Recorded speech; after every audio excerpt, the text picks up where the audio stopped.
Hello दोस्तों, आप सभी को गणतंत्र दिवस की हार्दिक शुभकामनाएं। आज 26 जनवरी है और आज 26 जनवरी का जो दिन है इसलिए महत्वपूर्ण है क्योंकि आज के ही दिन हमें बहुत सारे जो थे अधिकार मिले हुए थे और उसमें एक अधिकार ये था कि मैं अपने मत का प्रयोग करके और अपने बहुमत की सरकार बना सके। लेकिन क्या आप लोग जानते हैं इस समय चुनाव में क्या होता है? हम लोगों का जो है बिकने की होड़ लगी हुई है कि कौन कितने में बिकेगा। और ये बिकने की जो कला है ये आज की नहीं है, ये बहुत पुरानी है। आपको मैं बताता हूँ, पिछले इतिहास में थोड़ा ले चलता हूँ। करीब 600 ईसा पूर्व एक आक्रमणकारी थे, दारा प्रथम, जो ईरान से आए थे। एक पारसी आक्रमणकारी थे जो करीब 600 ईसा पूर्व हमारे भारत पे आक्रमण किया। अच्छा, उस समय भारत की जो सरहद थी जानते हैं कितनी थी?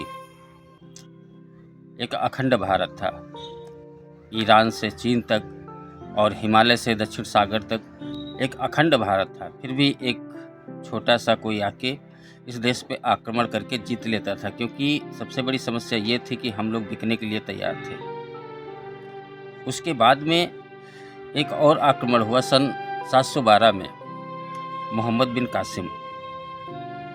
और सबसे बड़ी बात तो यह है कि मोहम्मद बिन कासिम जिस समय आक्रमण किया उस समय उसकी उम्र 17 साल थी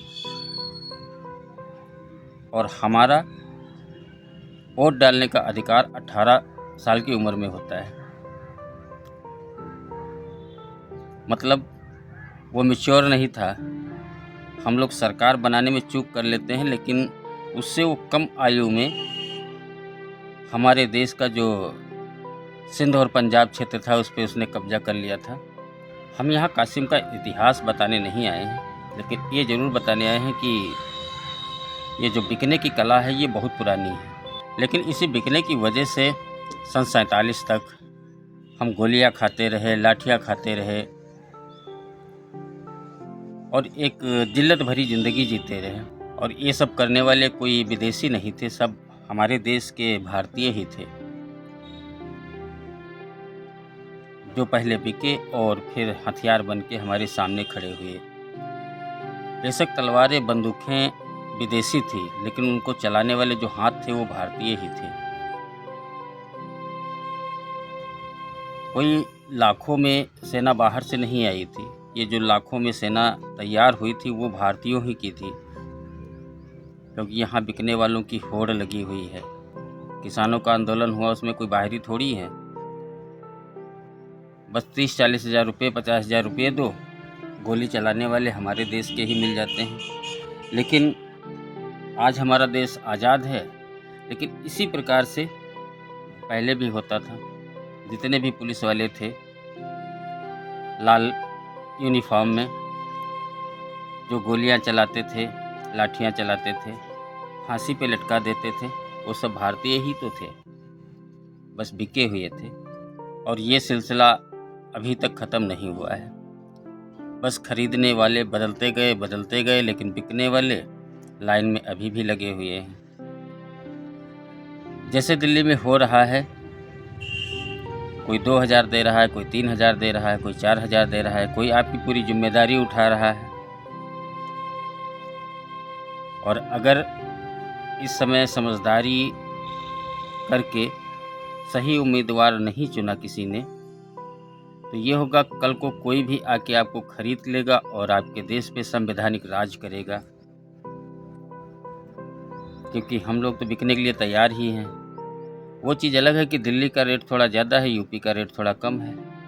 यहाँ थोड़ा सस्ते में बिक जाते हैं, दिल्ली में थोड़ा महंगे में बिकते हैं, लेकिन शुरुआत दिल्ली से ही हो रही है।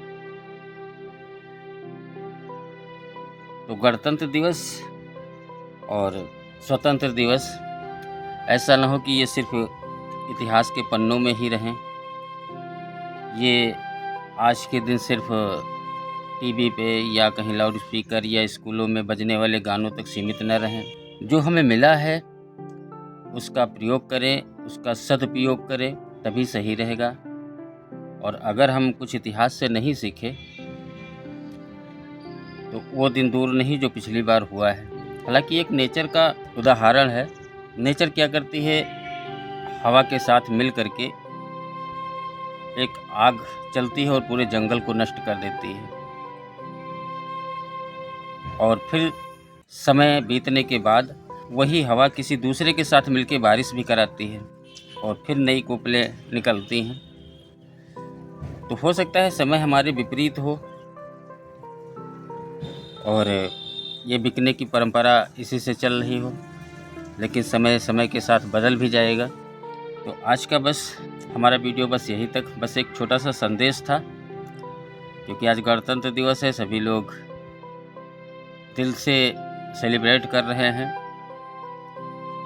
तो सेलिब्रेट करिए और अपने इतिहास को और अपने आज़ादी का जश्न मनाइए और उसका सही उपयोग करिए। तो फिर मिलते हैं नए वीडियो में, तब तक आप सभी को एक बार फिर गणतंत्र दिवस की हार्दिक शुभकामनाएं, और ऐसे ही हमारे वीडियो पे बने रहिए।